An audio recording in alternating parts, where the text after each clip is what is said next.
Hello everyone, किसी ने क्या खूब कहा है, मिलना था जो मिला नहीं हो, चलना था जो चला नहीं हो, माना सपने चूर हो गए, तुम मिटने को मजबूर हो गए, लेकिन इस हार को जीवन भर ढोने से कुछ होता है क्या, नहीं हुआ तो हो जाएगा, रोने से कुछ होता है क्या। दोस्तों, इस वीडियो में हम बात करने वाले हैं क्लास 12th के फिजिक्स का चैप्टर नंबर 3, जिसका नाम है विद्युत धारा। दोस्तों, इस वीडियो में लेकर के आ चुके हैं चैप्टर नंबर 3 के सभी महत्वपूर्ण प्रश्नों को, जो 2025 के लिए बहुत ही इंपॉर्टेंट। इस वीडियो को शुरू से लेकर के अंत तक देखिएगा, एक ही वीडियो में पूरा टॉपिक आपका खत्म हो जाएगा। जितने भी इंपॉर्टेंट टॉपिक हैं विद्युत धारा के, वो सारे टॉपिक इसमें इंक्लूड है, सारे इंपॉर्टेंट क्वेश्चन इंक्लूड है, सारे पीवाईक्यू क्वेश्चन इंक्लूड है। इस वीडियो को देखिए और कम से कम क्वेश्चन मिलेंगे। इनको तैयार करके बस इतना पढ़ करके आप जो है 95 प्लस ला सकते हैं इस बोर्ड एग्जामिनेशन में, ठीक है। 100% गारंटी है 2025 में यही प्रश्न आएंगे। इस वीडियो को शुरू से लेकर के अंत तक देखिएगा। पीछे के जितने भी आपके चैप्टर हैं, चैप्टर नंबर 1, चैप्टर नंबर 2, उनके लिंक डिस्क्रिप्शन में पड़े होंगे, वहां से जाकर के उनको भी देख लीजिए। चैप्टर वाइज इंपॉर्टेंट क्वेश्चन मैं बता रहा हूं दोस्तों। आई होप कि आपको ये बात समझ में आ गई होगी। चलिए हम फटाफट चलते हैं और देखते हैं सारे इंपॉर्टेंट क्वेश्चन को। पहले क्वेश्चन से शुरुआत करते हैं। कौन कौन से क्वेश्चन आपके एमसीक्यू टाइप के क्वेश्चन हैं, आइए देख लेते हैं। पहला क्वेश्चन है कि दिए गए चित्र में किसी परिपथ के भाग में धारा दर्शाई गई है, तो धारा आई का मान क्या होगा। ये हमारे पास कुछ फिगर है, 4 एम्पियर की धारा, 2 एम्पियर की धारा, 1 एम्पियर की धारा, ये सारी एम्पियर में धाराएं दिख रही हैं आपको। और इस फिगर में हमारे पास क्या करना है कि आई जो है, यहाँ पे आई एम्पियर लिखा गया है, इसका हमें मान बताना है। तो इस फिगर को ध्यान से अगर देखेंगे तो इस जंक्शन को, इस यहाँ पे जो धाराएं आ रही हैं, तो इसको हम पॉइंट मान लेते हैं ओ, ठीक है। और इसका नाम दे रहे हैं, तो यहाँ भी पॉइंट एक आ रहा है तो यम मान लेते हैं, यहाँ एक पॉइंट है तो इसको एन मान लेते हैं, ठीक है। ये हमने अलग से किया है। और यहाँ पे देखिए हमने I1 धारा यहाँ पे मान लिया है, ठीक है। यहाँ से I1 धारा गुजर रही है, यहाँ पे I2 धारा गुजर रही है, ये हमने मान लिया है, ठीक है। तो दोस्तों अगर हम बिंदु O पर यहाँ पे देखें, तो बिंदु O पर आप देख रहे हैं कि ये जो 4 एम्पियर की धारा है, 2 एम्पियर की धारा है, इधर जा रही है, और आई एम्पियर की धारा इधर बाहर निकल रही है। तो किरचॉफ ने बताया था कि अंदर आने वाली धाराओं का बीजगणितीय योग बाहर जाने वाली धाराओं के बीजगणितीय योग के बराबर होता है। तो यहाँ पे हम किरचॉफ का नियम लगाएंगे और बिंदु O पर, कहाँ पे लगा रहे हैं, बिंदु O पर। तो बिंदु O पर सबसे पहले समझ लीजिए, बिंदु O पर अगर किरचॉफ का नियम लगाते हैं तो यहाँ पे हमारे पास हो जाएगा I1 बराबर क्या निकल के आ जाएगा, इन दोनों धाराओं का बीजगणितीय योग, तो 2 + का 4 हो जाएगा यहाँ पे। तो I1 बराबर हमारे पास क्या निकल के आ जाएगा, 6 एम्पियर निकल के आ जाएगा, ठीक है। यहाँ पे कोई दिक्कत नहीं होनी चाहिए। उसके बाद से हम सेम इसी तरीके से बिंदु M पे बात करेंगे। तो बिंदु M पे जो है हम किरचॉफ का नियम लगाएंगे अब। तो बिंदु M पर अगर किरचॉफ के नियम को देखें तो यहाँ से ये I1 धारा जा रही है इधर, और ये 2 धाराएं बाहर निकल रही हैं, जो 1 एम्पियर की है और I2 एम्पियर की हैं। तो ये धाराएं बाहर निकल रही हैं, तो जो जा रही है इधर से यानी कि I1, ये किसके बराबर हो जाएगी, इन दोनों धाराओं के बीजगणितीय योग के बराबर होगी। तो 1 + का I2 हो जाएगा, ठीक है। तो यहाँ से आप लिख सकते हैं I1 की जगह पे क्या पता है हमें, 6 एम्पियर पता है। तो इस I1 की जगह पे अगर 6 रख दें तो बराबर में 1 + का I2 हो जाएगा। और I2 निकालना चाहें तो यहाँ से 1 इधर जाएगा तो 5 हो जाएगा। तो I2 बराबर हमारे पास क्या मिल गया, 5। I2 धारा का मान 5 निकल के आ गया, ठीक है, 5 एम्पियर। इसका मात्रक भी लिखते चलिएगा। तो ये 5 एम्पियर निकल के आ गया। अब हम इसी तरीके से बिंदु N पे बात करेंगे। जैसे ही बिंदु N पे बात करेंगे, हमारा जो I एम्पियर है इसका मान निकल के आ जाएगा, ठीक है। तो अब लिखेंगे बिंदु N पर किरचॉफ का नियम लगाने पर, ठीक है, बिंदु N पर। इसीलिए मैंने यहाँ पे सारी चीज़ें मान रखी हैं पहले से। तो बिंदु N पर क्या करेंगे, हम किरचॉफ का नियम लगाएंगे। तो ये जो धारा आ रही है जिसका नाम है I2, क्या नाम है, I2, बराबर हो जाएगा, ये धारा बाहर निकल रही है और ये धारा बाहर निकल रही है, बराबर हो जाएगा 1.3 एम्पियर की धारा प्लस में I एम्पियर की धारा, ठीक है। तो ये I, तो यहाँ से I2 हमें पता है कि 5 एम्पियर है, तो 5 लिख देंगे और माइनस का 1.3 इधर लाएंगे तो 1.3 हो जाएगा, बराबर में क्या हो जाएगा, I। तो यहाँ से I बराबर हमारा निकल के आ जाएगा, 5 में से जब 1.3 को घटाएंगे तो ये आ जाएगा 3.7, ठीक है। आई होप कि आपको समझ में आ गया होगा। ये आपका जो फाइनल आंसर है वो निकल के आ जाएगा एम्पियर में। ये किस में होगा, एम्पियर में, ठीक है। इस बात को भी ध्यान रखेंगे, इसका यूनिट एम्पियर होगा क्योंकि ये धारा है। तो I बराबर हमें क्या पता चल गया, 3.7 पता चल गया। आप देखिए यहाँ पे ऑप्शंस में सेकंड नंबर ऑप्शन जो है बिल्कुल आपका करेक्ट ऑप्शन होगा, ठीक है। आई होप कि आपको ये अच्छे से समझ में आ गया होगा। तो ये ऑप्शन नंबर सेकंड बिल्कुल सही आंसर हो जाएगा। अब हम नेक्स्ट क्वेश्चन की बात करते हैं। तो अगला क्वेश्चन आप सभी के सामने सेकंड नंबर क्वेश्चन है कि एक बेलनाकार चालक की प्रतिरोधकता एवं विशिष्ट चालकता का गुणनफल निर्भर करता है तापक्रम पर, पदार्थ पर, अनुप्रस्थ परिच्छेद क्षेत्रफल पर, इनमें से कोई नहीं। तो आप सभी को बता दूं कि प्रतिरोधकता जो होता है और विशिष्ट चालकता जो होता है, इन दोनों का गुणनफल जो है कांस्टेंट होता है। तो ये किसी पर निर्भर नहीं करेंगे, इनमें से कोई नहीं ऑप्शन आपका बिल्कुल करेक्ट ऑप्शन माना जाएगा। आई होप कि आपको ये भी समझ में आ गया होगा। नेक्स्ट क्वेश्चन की अगर हम बात करते हैं तो नेक्स्ट क्वेश्चन आप सभी के सामने ये रहा, समान पदार्थ के दो घनों की भुजाएं क्रमशः L तथा 2L हैं, इनके प्रतिरोधों का अनुपात क्या होगा। तो ऐसे क्वेश्चन जब भी आएंगे आपके पास तो आप सामान्यतः क्या करेंगे, इनको जो है पलट देंगे, इधर उधर कर देंगे, यानी 2L को पहले L को बाद में। तो ये 2 और इस L का गुणांक यहाँ पे 2 है, यहाँ पे L का गुणांक 1 है, तो 2:1 आ जाएगा। ऑप्शन नंबर 3 बिल्कुल सही ऑप्शन है इसमें, ठीक है। बाकी इसका पूरा सॉल्यूशन चाहिए आपको तो आपके अति लघु उत्तरीय प्रश्न में मैं ऐसा क्वेश्चन डाल दूंगा जिसको मैं सॉल्व कराऊंगा, ठीक है। आप टेंशन मत लीजिए, मतलब ये क्वेश्चन कई सालों से पूछा जा रहा है तो इस क्वेश्चन को अच्छे से तैयार रखेंगे। अब हम क्वेश्चन नंबर 4 की बात करते हैं। तो क्वेश्चन नंबर 4 है कि 6 वोल्ट विद्युत वाहक बल के तीनों सेलों को समांतर क्रम में जोड़ा गया है, संयोजन का विद्युत वाहक बल होगा। तो इसको सॉल्व करने के लिए आपको जो है थोड़ा सा ध्यान देना पड़ेगा। इसको देखिए कैसे हम सॉल्व करेंगे, ध्यान से समझिएगा। आगे मैं इसको सॉल्व कर रहा हूँ, ठीक है। तो यहाँ पे देखिए सबसे पहले तो यहाँ पे हमें फिगर बनानी पड़ेगी कि तीनों सेलों को समांतर क्रम में जोड़ा गया है। तो इस तरीके की कुछ फिगर बनेगी, मैं रेड पेन से बनाता हूँ ताकि यहाँ पे दिखाई देगा आपको अच्छे से। देखिए कैसे बनेगा। यहाँ पे सबसे पहले एक यहाँ पे हमारे पास ये सेल है, ठीक है। एक सेल यहाँ पे है जहाँ पे एक प्रतिरोध भी लगा हुआ है, और एक सेल समांतर क्रम में है तो यहाँ पे लगेगा, और यहाँ भी एक प्रतिरोध है, और एक सेल यहाँ भी लगेगा, समांतर क्रम में 3 सेल हैं। तो इस तरीके से हमारी कुछ फिगर बनेगी, ठीक है। इसको ऐसे करके कुछ इस तरीके की हमारी जो फिगर है वो दिखेगी, ठीक है। तो आप देख पा रहे हैं यहाँ पे हमारी इस तरीके की फिगर है, और कह रहा है कि 6 वोल्ट विद्युत वाहक बल के तीनों सेलों को समांतर क्रम में जोड़ा गया है, तो संयोजन का विद्युत वाहक बल हमें ज्ञात करना है, ठीक है। तो इसको मान लेते हैं कि ये E1 है, ये E2 है, और ये E3 है, ठीक है। और इसको मान लेते हैं कि ये रेसिस्टेंस यानी कि प्रतिरोध है R1, R2 और R3, ठीक है। यहाँ तक कोई दिक्कत आपको नहीं होनी चाहिए। तो इसके आगे आपको क्या करना है, ध्यान से आप लोग यहाँ से समझते हुए चलेंगे। इस क्वेश्चन में कह रखा है कि ये जो E1, E2, E3 है, ये तीनों जो है ये तीनों जो है समांतर क्रम में जुड़े हुए हैं। तो इन सब का मान भी दे रखा है, जो E1 है, E2 है, E3 है, ये सब आपस में क्या है, बराबर हैं, क्योंकि इन सब का मान जो है, इन सब का मान 6 वोल्ट दे रखा है। क्या दे रखा है, 6 वोल्ट दे रखा है। अगर ये चीज़ें दे रखी हैं तो हम क्या करेंगे, सबसे पहले तो हम कुल आंतरिक प्रतिरोध निकाल लेंगे। तो आंतरिक प्रतिरोध को हम स्मॉल r से प्रदर्शित करते हैं, जो कि ये सारे प्रतिरोध लगे हुए हैं, ठीक है। यही आंतरिक प्रतिरोध है। तो कुल निकालेंगे अगर, तो कुल आंतरिक प्रतिरोध क्या हो जाएगा हमारे पास, वो लिख लेते हैं आंतरिक प्रतिरोध। इस क्वेश्चन को अच्छे से सॉल्व करना सीख लीजिएगा, क्योंकि ये क्वेश्चन जरूरी नहीं है कि आपके बहुविकल्पी में ही आए, हो सकता है कि आपके लघु उत्तरीय प्रश्न में आ जाए 3 नंबर का। तो इस क्वेश्चन को अच्छे से जैसे मैं बता रहा हूँ उस तरीके से सॉल्व करके एक बार प्रैक्टिस कर लीजिएगा। तो बराबर हो जाएगा 1/r नेट, पूरा यानी कुल की बात हो रही है, तो 1/r1 प्लस का 1/r2 प्लस का 1/r3। इस तरीके का हमारा एक फॉर्मूला के तहत जो है हमारा कुल आंतरिक प्रतिरोध निकल के आ जाएगा, ठीक है। अगर कुल आंतरिक प्रतिरोध हमें पता चल गया तो हम यहाँ से वैद्युत वाहक बल भी निकालेंगे अब। तो वैद्युत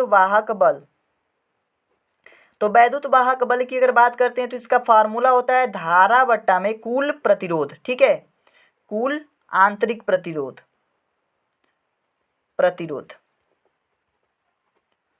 तो यहाँ से ध्यान दीजिएगा, यहाँ पे बहुत ज़्यादा ध्यान देने की ज़रूरत है। यहाँ पे जो धारा है हमारे पास, इस धारा को हम क्या लिखेंगे, अब यहाँ पे आपको बहुत ज़्यादा ध्यान देने की ज़रूरत है। यहाँ पे धारा की जगह पे हम E1 की बात करें अगर केवल, तो E1 बट्टा में R1 रखेंगे, ठीक है। धारा बराबर I बराबर E1/R1 हो जाएगा। फिर इसी तरीके से प्लस में E2 के लिए अगर बात करें तो E2 बराबर बट्टा में R2 हो जाएगा, और प्लस में E3 बट्टा में R3 हो जाएगा। और नीचे अगर हम बात करें कुल आंतरिक प्रतिरोध की, तो कुल आंतरिक प्रतिरोध हमारे पास दे रखा है 1/R1 प्लस का 1/R2 प्लस का 1/R3, कुछ इस तरीके का, ठीक है। तो यहाँ पे कोई कन्फ्यूज़न तो होना नहीं चाहिए आपको। आगे अगर हम सॉल्व करते हैं यहाँ पे, तो यहाँ E1, E2, E3 है हमारे पास। तो E1 का मान, E2 का मान, E3 का मान, सबका मान क्या है, 6 वोल्ट है। तो इन सभी की जगह पे हम 6 रख सकते हैं। तो 6/R1 प्लस का 6/R2 प्लस का 6/R3, इस तरीके से। और बट्टा में क्या हो जाएगा, 1/R1 प्लस का 1/R2 प्लस का 1/R3, इस तरीके से होता चला जाएगा। आगे अगर देखा जाए तो यहाँ पे अगर ये 6 को कॉमन ले लेते हैं इसमें से, ठीक है। तो 1/R1 बच जाएगा, प्लस का 1/R2 बच जाएगा, प्लस का 1/R3 बच जाएगा। और नीचे भी हमारे पास क्या है, 1/R1 है, प्लस का 1/R2 है, प्लस का 1/R3 है, इस तरीके से। तो ये दोनों जो है कट जाएंगे आपस में, ठीक है, ये भी और ये भी। ये टोटल जो टर्म है ये कट जाएंगे तो क्या बच जाएगा हमारे पास, लास्ट में 6 बच जाएगा। तो ये 6 जो है, ये 6 के साथ हमारा जो वैद्युत वाहक बल, ये 6 क्या है हमारे पास, वैद्युत वाहक बल है। तो वैद्युत वाहक बल हमारा मिल गया और ये किस में मिलेगा, वोल्ट में मिलेगा। आई होप कि आपको ये समझ में आ गया होगा। तो ये पूरा सॉल्यूशन मैंने आप लोगों को बता दिया। अब यहाँ पे कोई दिक्कत नहीं होनी चाहिए, 6 वोल्ट इसका आंसर आया है। तो आप लोग इस प्रश्न में ऑप्शन नंबर चौथे को सही करेंगे तो ये 6 वोल्ट ऑप्शन बिल्कुल सही हो जाएगा। आई होप कि ये क्वेश्चन समझ में आया होगा। नेक्स्ट क्वेश्चन की तरफ मूव करते हैं। अब देखिए क्वेश्चन नंबर 5 हमारे पास है, बहुत इंपॉर्टेंट क्वेश्चन, कई सालों से पूछा जा रहा है। किसी तार का वैद्युत प्रतिरोध 500 ओम है, इसकी वैद्युत चालकता होगी। तो देखिए किसी प्रतिरोध जो है अगर 500 ओम है तो इसकी वैद्युत चालकता की बात कर रहे हैं। तो वैद्युत चालकता का जो फॉर्मूला होता है जी बराबर में हमारे पास होता है 1/r। 1/r का मतलब है ये r जो है हमारे पास प्रतिरोध है, तो जी बराबर यानी वैद्युत चालकता निकालना है तो जी बराबर 1 में क्या हो जाएगा, r की जगह पे 500 है तो 500 रख देंगे। अगर 500 से भाग देंगे 1 में तो जी बराबर हमारे पास आ जाएगा 0.002 ओम इनवर्स। ये ओम इनवर्स क्यों लगाए हम, क्योंकि ये जी यानी वैद्युत चालकता का मात्रक होता है। तो यहाँ पे हम इस ऑप्शन को सही कर लेंगे। ऑप्शन नंबर चौथा जो है बिल्कुल सही आंसर होगा हमारा, ठीक है। जब 1 में आप 500 से भाग देंगे तो ये आ जाएगा। आई होप कि आपको ये भी क्वेश्चन समझ में आ गया होगा, बहुत सिंपल क्वेश्चन था। अगला क्वेश्चन आप सभी के सामने है कि ओम का नियम किसे परिभाषित करता है। तो पहला ऑप्शन देखिए विद्युत धारा व प्रतिरोध में संबंध को बताता है, तो ये ऑप्शन आपका बिल्कुल सही हो जाएगा क्योंकि ओम के नियम से हमारे पास एक फार्मूला आता है, जिस फार्मूले को हम कहते हैं V बराबर में IR, जहाँ पे V क्या होता है विभवांतर और I क्या होता है धारा, R क्या होता है प्रतिरोध होता है, ठीक है। आई होप कि आप इस बात को समझ गए होंगे। अगले प्रश्न की तरफ चलते हैं। तो अगला प्रश्न 7 नंबर है, विद्युत धारा को किसके द्वारा मापते हैं। आप सभी को याद रखना है विद्युत धारा को एम्पियर मीटर के द्वारा नापा जाता है, इसीलिए जो है विद्युत धारा का मात्रक एम्पियर होता है। अगला क्वेश्चन है विद्युत शक्ति का मात्रक क्या है। तो जूल है, वाट है, एम्पियर है या फिर ओम है। तो इनमें से पहला ऑप्शन जो है बिल्कुल सही हो जाएगा, शक्ति का मात्रक जूल होता है। अगला क्वेश्चन आप सभी के सामने 9 नंबर और 10 नंबर, ये दो क्वेश्चन आसानी से आप लोग समझ जाएंगे, इसको लर्न कर लेना है, याद कर लेना है। 9 नंबर क्वेश्चन है वैद्युत धारा घनत्व जे तथा अपवाह वेग में संबंध लिखिए। तो संबंध क्या होता है, विद्युत धारा घनत्व जिसको जे कहते हैं और अपवाह वेग जिसको हम VD कहते हैं, ड्रिफ्ट वेलोसिटी, ठीक है। तो इसमें संबंध क्या होता है हमारे पास जे बराबर NEAVD होता है, ठीक है। तो ये पहला ऑप्शन आपका सही हो जाएगा, NEAVD हमारे पास जो है इन दोनों के बीच में संबंध होता है। अगला प्रश्न अगर देखते हैं तो 10 नंबर क्वेश्चन आप सभी को याद रखना है कि यदि इलेक्ट्रॉन का अपवाह वेग VD तथा विद्युत क्षेत्र की तीव्रता E हो तो निम्न में से कौन सा संबंध ओम के नियम का पालन करता है। तो आप सभी को याद रखना है ये जो संबंध है यानी जो VD होगा अनुक्रमानुपाती होगा किसके, E के। तो ये जो संबंध है इसका पालन करता है। आई होप कि आपको ये 10 क्वेश्चन समझ में आ गए होंगे। तो चलिए हम पहले क्वेश्चन से शुरुआत करते हैं। तो पहला क्वेश्चन आप सभी के सामने है कि सेल के आंतरिक प्रतिरोध से आप क्या समझते हैं। अति लघु उत्तरी, लघु उत्तरी में ये आ सकता है, यानी 2 या 3 नंबर में आपसे पूछा जा सकता है। प्रश्न बहुत इंपॉर्टेंट है, कई सालों से लगातार पूछा जा रहा है, तो इस प्रश्न को जरूर तैयार कीजिएगा। इसका उत्तर आप कैसे लिखेंगे, इसका उत्तर लिखेंगे जब किसी सेल की प्लेटों को तार द्वारा जोड़ देते हैं तो तार में धारा सेल की पॉजिटिव प्लेट से, देखिए कभी भी हम प्लेटों को तार से जोड़ते हैं तो उसमें धारा प्रवाहित होगी, जाहिर सी बात है। तो कैसे प्रवाहित होगी, सेल की पॉजिटिव प्लेट से निगेटिव प्लेट की ओर प्रवाहित होगी, ठीक है। तथा सेल के अगर भीतर की बात करते हैं, बाहर की बात हो गई पॉजिटिव से निगेटिव, लेकिन अगर सेल के भीतर बात करें तो उसके घोल में निगेटिव प्लेट से पॉजिटिव प्लेट की ओर बहती है, ठीक है, धारा। तो इस प्रकार से सेल के भीतर उत्पन्न अवरोध को ही हम सेल का आंतरिक प्रतिरोध कहते हैं। इस सिंपल से डिफिनीशन को अच्छे से याद कर लीजिएगा। सेल के आंतरिक प्रतिरोध ये हर साल पूछा जाने वाला क्वेश्चन है, जरूर इसे तैयार कर लीजिएगा, ठीक है। तो अगला क्वेश्चन आप सभी के सामने सेकंड नंबर क्वेश्चन है कि विशिष्ट चालकता क्या है, सूत्र व मात्रक लिखिए। देखिए विशिष्ट चालकता की परिभाषा पूछ रहा है और इसका सूत्र क्या होता है और इसका मात्रक भी हमें बताना है। तो देखिए यहाँ पे मैंने लिखा हुआ है इसका उत्तर कि किसी चालक के पदार्थ के विशिष्ट प्रतिरोध के व्युत्क्रम को विशिष्ट चालकता कहते हैं। आप सभी को नॉलेज के लिए बता दूं, विशिष्ट प्रतिरोध को हम रो से प्रदर्शित करते हैं इस तरीके से, ठीक है। और इसी के व्युत्क्रम को, व्युत्क्रम का मतलब है कि 1/, विशिष्ट प्रतिरोध, ठीक है। तो इसी को हम क्या कहते हैं, विशिष्ट चालकता कहते हैं। विशिष्ट चालकता को हम सिग्मा से प्रदर्शित करते हैं इस तरीके से, ठीक है, सिग्मा से प्रदर्शित करते हैं। और सिग्मा बराबर हमारे पास जो सूत्र होता है विशिष्ट चालकता का, वो यहाँ पे आपको दिखाया गया है, सिग्मा बराबर में 1/ρ, ठीक है। ये हमारे पास सूत्र होता है, यानी 1 1/ρ, रो क्या है हमारे पास, विशिष्ट प्रतिरोध है, और इसी के व्युत्क्रम को तो हम कहते हैं विशिष्ट चालकता। तो यहाँ से हमारा फार्मूला भी आ गया। और इसके मात्रक की अगर हम बात करते हैं तो इसका मात्रक होता है महो प्रति मीटर, महो प्रति मीटर कह सकते हैं, या फिर महो मीटर इनवर्स कह सकते हैं, -1 ऊपर लिख देंगे। ठीक है, आई होप कि ये भी क्वेश्चन आपको समझ में आ गया होगा। सिंपल सा प्रश्न था, आप इसे भी लर्न कर सकते हैं, अति लघु उत्तरीय प्रश्न में ये आ सकता है। ठीक है, अब हम बात करेंगे अगले प्रश्न के बारे में। तो नेक्स्ट क्वेश्चन क्या है, आइए देख लेते हैं। तो देखिए तीसरा प्रश्न हमारे पास है, इस तरीके की फिगर बना रखा है यहाँ पे, और कह रहा है कि निम्न चित्र में धारा आई का मान ज्ञात कीजिए। ये फिगर को आप ध्यान से देखेंगे, ऐसा प्रश्न कई सालों से पूछा जा रहा है, तो फिगर बना करके आपसे ये प्रश्न पूछ सकता है। और ये फिगर जो है बहुत इंपॉर्टेंट है, क्योंकि ये क्वेश्चन कई सालों से पूछा जा रहा है। ध्यान से समझिएगा, एक एक चीज़ को बहुत ही अच्छे तरीके से इसको हम समझाने वाले हैं, तो इसको हम हल करने वाले हैं यहाँ पे। तो देखिए सबसे पहले तो हम फिगर के बारे में कुछ बात कर लेते हैं। तो इस फिगर में आप देखेंगे कि यहाँ से ये जो तीर का निशान दिख रहा है, ये धारा आ रही है। ठीक है, और जो बाहर की तरफ तीर का निशान लगा है, यानी कि बाहर की तरफ, ये अंदर की तरफ है, तो ये धारा इस पॉइंट पे आ रही है, और इस पॉइंट से ये धारा क्या हो रही है, बाहर निकल रही है। तो यहाँ पे 2 एम्पियर 2 एम्पियर 1 एम्पियर 1 एम्पियर, ये सारी एम्पियर में जो दिख रही हैं वो धाराएं हैं। तो इस प्रश्न को सॉल्व करने के लिए आपको जरूरत पड़ेगी किरचॉफ के नियम की। तो किरचॉफ का जो धारा नियम है वो ये कहता है कि किसी संधि पर आने वाली सभी धाराओं का बीजगणितीय योग जाने वाली सभी धाराओं के बीजगणितीय योग के बराबर होता है। तो आप देखेंगे कि अगर हम बिंदु P पर बात करते हैं, तो ये दोनों धाराएं जो है इस संधि पर आ रही हैं, और इस संधि से बाहर कौन जा रहा है, ये धारा और I2 धारा, I1 धारा नहीं है। तो यहाँ से ये दो धाराएं बाहर निकल रही हैं, और इस संधि पर ये दो धाराएं आ रही हैं। तो देखिए हम लिखेंगे बिंदु, तरीका देख लीजिए आप लोग, यहाँ ऐसे लिख करके करना पड़ेगा। बिंदु P पर किरचॉफ के नियम से, किरचॉफ के धारा नियम से, ठीक है, धारा नियम से लिख दीजिएगा, धारा नियम से। तो अगर हम बात करते हैं किरचॉफ के धारा नियम की, तो यहाँ पे दो धाराएं आ रही हैं, तो यहाँ पे लिखेंगे 2 एम्पियर की धारा, ये भी 2 एम्पियर की धारा। तो 2 + का 2, इन दोनों का योग जो होगा किसके बराबर होगा, जो धाराएं जा रही हैं उनके योग के बराबर होगा। तो ये 1 एम्पियर की धारा है, तो 1 धन में ये जो जा रही धारा, यहाँ से इस संधि से जा रही धारा, तो I1 है, तो यहाँ पे हम लिखेंगे I1। ठीक है, तो यहाँ से हमारा 2 2 4 हो जाएगा, और इस 1 को इधर लाएंगे तो -1 हो जाएगा, बराबर में हमारा क्या हो जाएगा, I1।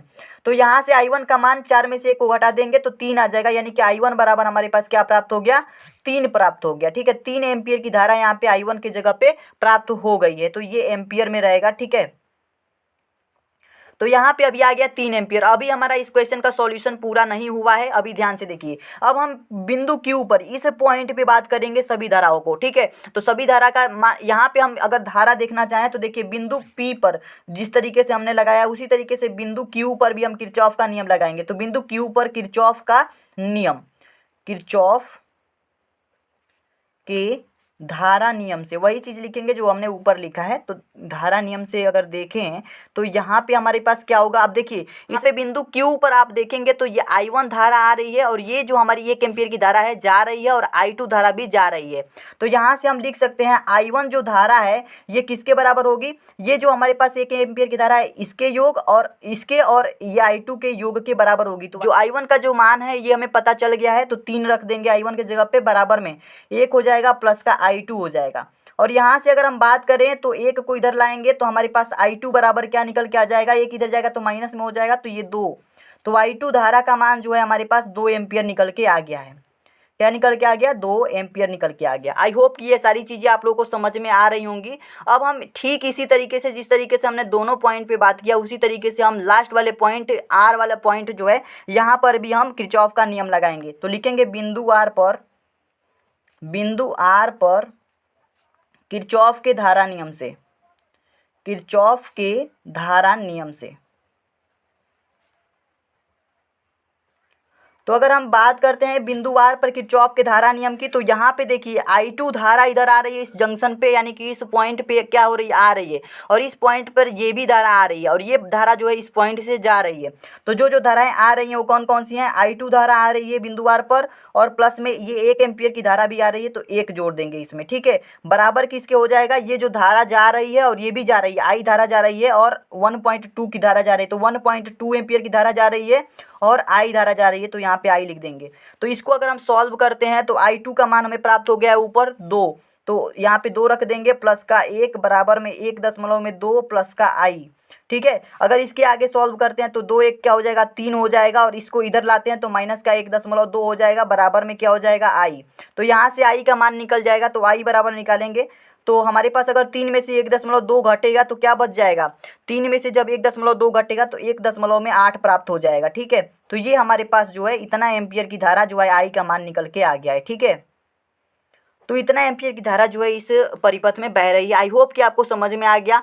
आई का जो एग्जैक्ट मान था वो निकल के आ गया, ये आपका आंसर हो जाएगा। आई होप आपको सारी चीजें समझ में आई होंगी। ठीक है, अब आ जाइए हम नेक्स्ट क्वेश्चन की तरफ मूव करते हैं। तो अगला प्रश्न आप सभी के सामने 4 नंबर है, सेल के विद्युत वाहक बल का अर्थ समझाइए। ठीक है, तो देखिए सेल का विद्युत वाहक बल जिसे हम ईएमएफ बोलते हैं अंग्रेजी में, तो इसको हम कैसे जानेंगे, इसको कैसे डिफाइन करेंगे। तो इसका उत्तर देखिए, एकांक आवेश को संपूर्ण परिपथ में सेल के साथ प्रवाहित करने में सेल द्वारा दी गई जो ऊर्जा होती है उसी ऊर्जा को हम विद्युत वाहक बल कहते हैं। इस बात को आप याद करेंगे, याद रखेंगे। ये 1 नंबर में या 2 नंबर में आपसे ये प्रश्न पूछा जा सकता है। ठीक है, इंपॉर्टेंट प्रश्न है, कई सालों से पूछा गया है, इसलिए मैंने यहाँ पे ले लिया है। अगले प्रश्न की अगर हम बात करते हैं तो हमारा जो अगला प्रश्न है 5 नंबर का प्रश्न है कि आवेश की गतिशीलता से आप क्या समझते हैं। देखिए आवेश की गतिशीलता क्या होती है, इस बात को ध्यान से समझिएगा। इसका उत्तर आप कैसे लिखेंगे, किसी आवेश वाहक के अनुगमन वेग को अंग्रेजी में ड्रिफ्ट वेलोसिटी कहते हैं, इसको VD द्वारा हम प्रदर्शित करते हैं। ठीक है, तथा आरोपित वैद्युत क्षेत्र जिसे हम इलेक्ट्रिक फील्ड कहते हैं और इसको हम कैपिटल E से जो है प्रदर्शित करते हैं। इन दोनों के अनुपात को उस आवेश की गतिशीलता कहते हैं। किसके किसके, अनुगमन वेग और वैद्युत क्षेत्र के अनुपात को हम क्या कहते हैं, आवेश की गतिशीलता कहते हैं। और देखिए इसे हम म्यू से प्रदर्शित करते हैं। किसको, आवेश की गतिशीलता को म्यू से प्रदर्शित किया जाता है।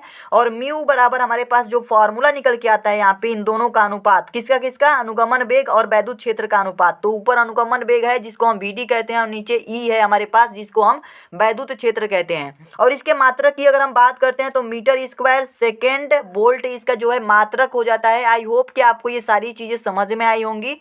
ये हमारा क्वेश्चन नंबर 5 का उत्तर हो जाएगा। बिल्कुल इसी तरीके से आप लोग लिखेंगे। सारे क्वेश्चन का जो आंसर है मैं बिल्कुल सिंपल भाषा में लेकर के आता हूं, तो आप लोग चैनल को सब्सक्राइब जरूर रखेंगे क्योंकि हर सब्जेक्ट के इंपॉर्टेंट क्वेश्चन आपको इस चैनल के माध्यम से मिलने वाले हैं। अगर हम 6 नंबर क्वेश्चन की बात करते हैं तो इस क्वेश्चन में आप लोग पढ़ेंगे कि अपवाह वेग की परिभाषा दीजिए, अपवाह वेग एवं विद्युत धारा में संबंध भी स्थापित कीजिए। तो इस प्रश्न का उत्तर आप कैसे लिखेंगे सिंपल भाषा में, ध्यान से पढ़िएगा, आपको अच्छे से समझ में आ जाएगा कि अपवाह वेग क्या होता है।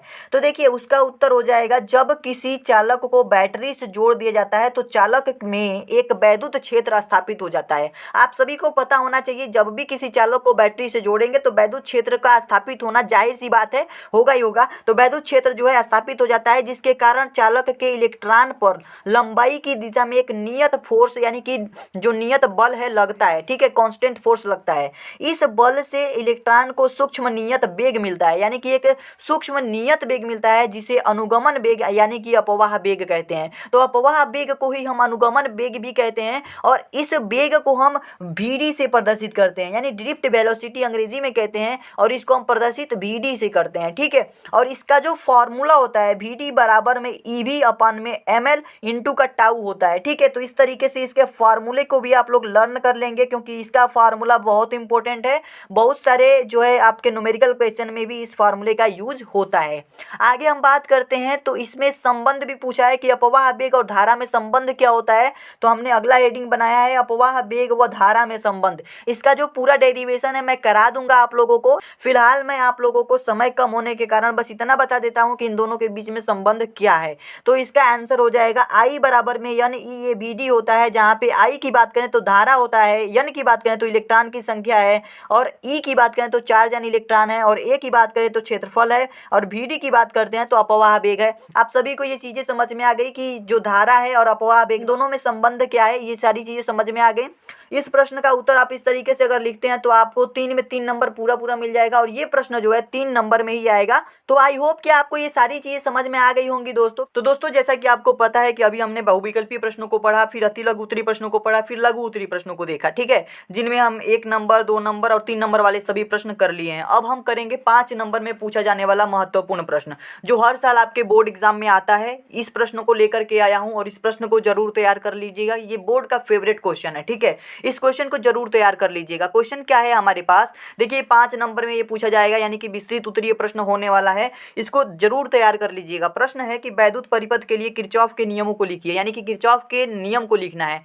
तो उसके बाद से आपको ये भी प्रश्न पूछा है, पहली प्रश्न तो ये हो गई, इसका उत्तर आपको सबसे पहले देना है। उसके बाद से कहा है कि तथा उनकी सहायता से, यानी कि किरचॉफ के नियम के सहायता से किसी व्हीटस्टोन सेतु के संतुलित होने का सूत्र, व्हीटस्टोन सेतु के संतुलित होने का सूत्र होता है P/Q बराबर में R/S, इसको व्युत्पादित कीजिए, यानी कि इसका निगमन कीजिए। आई होप कि आपको क्वेश्चन समझ में आ गया होगा। अब आइए क्वेश्चन के हिसाब से हम इसका आंसर भी लिख लेते हैं। बहुत सिंपल भाषा में लिखवाऊंगा और बहुत सिंपल भाषा में आपको समझाऊंगा भी, आपको अच्छे से समझ में आ जाएगा। ठीक है, तो देखिए आगे क्या करना है आपको, सबसे पहले किरचॉफ के नियमों को लिखना है। तो किरचॉफ के नियम जो है दो तरह के होते हैं, पहला तो धारा पर संबंधित है, दूसरा जो है विभव पर संबंधित है। तो आइए इनके दोनों नियमों को हम जान लेते हैं। तो किरचॉफ के अगर नियम की बात करते हैं तो पहले नियम की हम बात करेंगे सबसे पहले। ठीक है, इसके धारा नियम की अगर हम बात करें तो इसका धारा नियम ये कहता है कि किसी संधि पर मिलने वाली समस्त धाराओं का बीजगणितीय योग जो होता है क्या होता है, शून्य होता है। ठीक है, तो किरचॉफ के प्रथम नियम के अनुसार किसी संधि पर मिलने वाली समस्त धाराओं का बीजगणितीय योग शून्य होता है। तो इसे हम लिख सकते हैं सिग्मा आई बराबर में 0। ठीक है, इस तरीके से हम इसको प्रदर्शित कर सकते हैं। ठीक है, किसको, किरचॉफ के प्रथम नियम को। अब आइए हम किरचॉफ के प्रथम नियम को डिटेल में समझ लेते हैं। ठीक है, जैसे कि मान लीजिए एक फिगर इस तरीके की आपके पास बनी हो, तो इस फिगर में आपको देखना है, मान लीजिए कि ये जंक्शन है, यानी कि कोई संधि है, इस संधि से I1 धारा जा रही है इधर बाहर की तरफ। ठीक है, तीर के निशान से हम जानेंगे कि बाहर की तरफ जा रही है और अंदर की तरफ आ रही है। यहाँ पे I2 धारा बाहर की तरफ जा रही है, I3 धारा को आप ध्यान से देखेंगे तो ये अंदर की तरफ यानी संधि की तरफ आ रही है। तो इस किरचॉफ के नियम ने, यानी प्रथम नियम के द्वारा हमें ये बताया गया है कि जो धारा जा रही हैं, इन सभी धाराओं, जो जाने वाली धाराएं हैं उनका बीजगणितीय योग और जो आने वाली धाराएं हैं उनका बीजगणितीय योग, दोनों आपस में क्या होंगी, बराबर होंगी। जैसे कि हमने यहाँ पे ये लिखा है, देखिए यहाँ पे जो अंदर जाने वाली धाराएं हैं, देखिए अंदर आने वाली जो धाराएं हैं कौन कौन सी हैं, I5 भी आने वाली धारा है, I3 भी क्या है, संधि की तरफ आने वाली धारा है, I7 ये भी संधि की तरफ आने वाली धारा है, I8 ये भी संधि की तरफ आने वाली धारा है। तो इन सभी धाराओं का बीजगणितीय योग, यानी कि बीच में धन लगा दिया, योग, ठीक है, किसके बराबर होता है, बाहर जाने वाली धाराओं के बीजगणितीय योग के बराबर होता है। तो I1 ये हमारे पास क्या है, बाहर जा रहा है, संधि से बाहर की तरफ जा रहा है, प्लस में I2 भी बाहर जा रहा है तो बीच में प्लस लगा दी। इन सब का योग, जो बाहर जा रहे हैं उन सब का योग जो है आपस में बराबर होते हैं। इस बात को आप समझ गए होंगे, आई होप कि आपको ये क्लियर हो गया होगा। तो किरचॉफ के प्रथम नियम के द्वारा यही नियम हमें बताया गया है। अगले अगर हम नियम की बात करते हैं तो किरचॉफ का जो दूसरा नियम है, ध्यान से समझिएगा, किरचॉफ का दूसरा नियम जो है विभव से संबंधित है और इस नियम के अनुसार किसी बंद लूप में समस्त विभवों का बीजगणितीय योग जो होता है शून्य होता है। ठीक है, ठीक उसी तरीके से आपको याद रखना है कि किसी बंद लूप में समस्त विभवों का जो बीजगणितीय योग होगा शून्य होगा किरचॉफ के द्वितीय नियम के अनुसार। ठीक है, तो किरचॉफ के द्वितीय नियम के अनुसार विभव के बारे में बात किया गया था। इस नियम में आपको एक चीज इंपॉर्टेंट याद रखनी है, जिसका हम अभी प्रयोग भी करेंगे, जो P/Q बराबर R/S सूत्र का निगमन करेंगे। तो इस बात का हम जो है यहाँ पे जिक्र करने वाले हैं। तो यहाँ पे मैंने नोट करके यहाँ पे आपको लिखवा भी दिया है।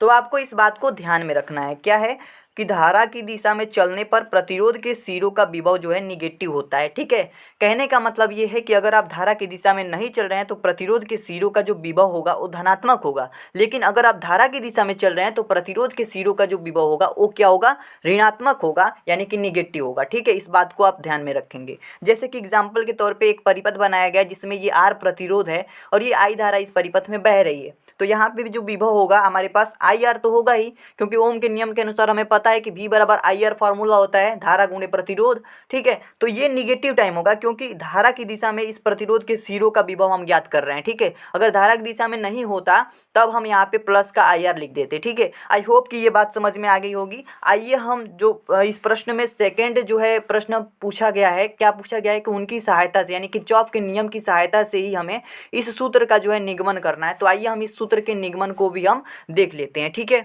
तो देखिए जो हमारा पहला प्रश्न है उसको तो हमने समझ लिया। दूसरा प्रश्न इसी प्रश्न में था, क्या था हमारे पास प्रश्न की जो P/Q बराबर R/S होता है, इसको जो है निगमन कीजिए, इस फार्मूले का निगमन कीजिए। तो देखिए सबसे पहले आपको तो हेडिंग बना लेना है खूब अच्छे तरीके से कि किरचॉफ के नियम की सहायता से किसी व्हीटस्टोन सेतु के संतुलित होने का सूत्र P/Q बराबर R/S व्युत्पादित करना है हमें। ठीक है, यानी कि इसी को हमें सॉल्व करके लाना है लास्ट में। ठीक है, इसी को हमें प्रूफ करना है कि P/Q बराबर R/S होता है। ठीक है। तो आपको ये प्रूफ करने के लिए सबसे पहले आपको व्हीटस्टोन सेतु का ये फिगर समझ में आना चाहिए। इस फिगर को ध्यान से आपको समझना है क्योंकि ये बहुत इंपॉर्टेंट है। और आप सोचेंगे कि बिना फिगर बनाए हम फुल नंबर स्कोर कर पाए, तो ये इम्पॉसिबल। एग्जामिनर आप जब तक फिगर नहीं देखेगा आपका, तब तक वो पूरा पूरा अंक देगा ही नहीं आपको, ठीक है। तो सबसे पहले तो फिगर आपको समझना ही है। तो फिगर को समझने के लिए यहाँ पे ध्यान से देखिए, ABCD करके एक चतुर्भुज आकार का एक परिपथ आपको दिखाई दे रहा होगा, जिसमें P Q R और S यहाँ पे प्रतिरोध लगे हुए हैं। और इसमें I1 और I2 दो तरह की धाराएं भी बह रही हैं। I2 धारा यहाँ से लेकर के यहाँ तक जा रही है, I1 धारा यहाँ से लेकर के यहाँ तक बह रही है, ठीक है। और इस पूरे परिपथ को हमने एक बैटरी से यहाँ पे जोड़ रखा है, और इस बैटरी में कुंजी भी है यहाँ पे। जैसे ही कुंजी को ऑन करते हैं, वैद्युत धारा प्रवाहित होने लगती है, और I1 से यहाँ पे वैद्युत धारा प्रवाहित होकर के ये दो खंडों में ये जो धारा है विभाजित हो जाती है। ये I1 धारा इधर बन के निकलती है, I2 धारा इधर बन के निकलती है, ठीक है। तो इस तरीके की कुछ हमारे पास फिगर बन जाती है। इस फिगर को आई होप कि आप समझ गए होंगे। यहाँ पे गैल्वेनोमीटर भी लगा हुआ है, यहाँ पे कुंजी नंबर 2 है। और इसको अगर देखा जाए ABD त्रिभुज को अगर देखें तो इसको हम बंद पास एक कहते हैं, जिसे अंग्रेजी में लूप कहा जाता है। लूप 1 है, और लूप 2 की बात करें तो BDC ये त्रिभुज जो दिखाई दे रहा है ये लूप सेकंड है, ठीक है। ये लूप सेकंड है, ये लूप फर्स्ट है, ठीक है। इस तरीके से दोनों लूपों में हम किरचॉफ के द्वितीय नियम के अनुसार जो है इस फॉर्मूले का हम निगमन करेंगे, ठीक है। तो देखिए, सबसे पहले आपको क्या लिखना है, आपको इसका सिद्धांत लिख देना है कि सर्वप्रथम कुंजी K1 को ऑन करके सेल द्वारा इतनी धारा प्रवाहित करते हैं कि धारा मापी का विक्षेप जो है शून्य हो जाए, ठीक है। तो सर्वप्रथम हम क्या करते हैं, इस कुंजी K1 को, यानी कि ये जो कुंजी दिखाई दे रही है, इसको हम ऑन करके इतनी धारा प्रवाहित करते हैं कि जो धारा मापी का विक्षेप होता है शून्य हो जाए, ठीक है। इसके आगे आपको क्या लिखना है, आपको अब देखिए बंद पास एक की बात करें, जिसे हम ABD त्रिभुज कह सकते हैं। बंद पास एक में किरचॉफ के द्वितीय नियम को लगाएंगे। तो बंद पास एक में किरचॉफ के द्वितीय नियम से अगर हम बात करें तो इसमें हम विभव ज्ञात करते हैं। किरचॉफ का द्वितीय नियम क्या कहता है कि समस्त विभवों का बीजगणितीय योग जो होता है शून्य के बराबर होता है। तो अगर हम इस बंद परिपथ में देखें तो इस परिपथ में हमारे पास यहाँ पे एक हमारे पास रेसिस्टेंस, यानी कि जो हमारे पास आर प्रतिरोध दिखाई दे रहा है, यहाँ पे है, एक यहाँ पे है, ठीक है। इस तरीके से हमारे पास यहाँ पे प्रतिरोध लगे हुए हैं। तो यहाँ पे धारा बह रही है, यहाँ पे धारा बह रही है, तो दो यहाँ पे जो है हमारे पास विभव मिल जाएंगे। I1 का अगर P के साथ मल्टीप्लाई कर दें तो ये हमारे पास एक विभव हो जाएगा, और I2 का R के साथ हम मल्टीप्लाई कर दें तो ये एक विभव हो जाएगा, और दोनों विभवों का बीजगणितीय योग जो होगा शून्य के बराबर होगा, ठीक है। और यहाँ पे माइनस क्यों लगा, क्योंकि ये धारा की दिशा में हम देख रहे हैं, ठीक है। अगर धारा की दिशा में अभी हमने नोट में बताया था, अगर जैसे ही मैंने किरचॉफ के सेकंड लॉ को पढ़ाया अभी पीछे, उसमें मैंने बताया था कि अगर आप धारा की दिशा में देख रहे हैं तो धारा की दिशा में निगेटिव होगा, ठीक है, ऋणात्मक होगा, और उसके विपरीत दिशा में धनात्मक। तो यहाँ पे ऋणात्मक होगा, यहाँ पे धनात्मक। इस तरीके से हमारे पास I1P प्लस में I2R बराबर 0 मिल जाएगा। और जैसे ही इसको हम I2R को इधर भेजेंगे, यानी कि बराबर के बाद भेजेंगे, तो ये माइनस में हो जाएगा, और दोनों माइनस माइनस यहाँ से हट जाएंगे, तो I1P बराबर हो जाएगा I2R। ये समीकरण नंबर हमारा फर्स्ट बन जाएगा, ठीक है, पहला समीकरण बन जाएगा। इसी तरीके से बंद पास 2 में किरचॉफ का द्वितीय नियम लगाएंगे। पहला नियम तो हम इसमें लगाए हैं, दूसरा जो है इसमें फिर से अभी इसमें लगाएंगे, ठीक है। वही नियम जो है पहले तो इसमें लगाए हैं, फिर से इसमें लगाएंगे। अब दूसरे पास में बात करें तो दूसरे बंद पास में किरचॉफ के द्वितीय नियम को जैसे ही लगाएंगे तो यहाँ पे देखिए I1 का Q के साथ मल्टीप्लाई होगा, तो पहला विभव हमें पता चल जाएगा I1 का Q के साथ। फिर I2 का S के साथ मल्टीप्लाई होगा तो दूसरा विभव। आप लोगों को ओम के नियम से पता होगा कि विभव कैसे ज्ञात किया जाता है, IR से, ठीक है। तो R क्या है, यहाँ पे Q है ना, रेसिस्टेंस का मल्टीप्लाई धारा गुणे प्रतिरोध, ठीक है।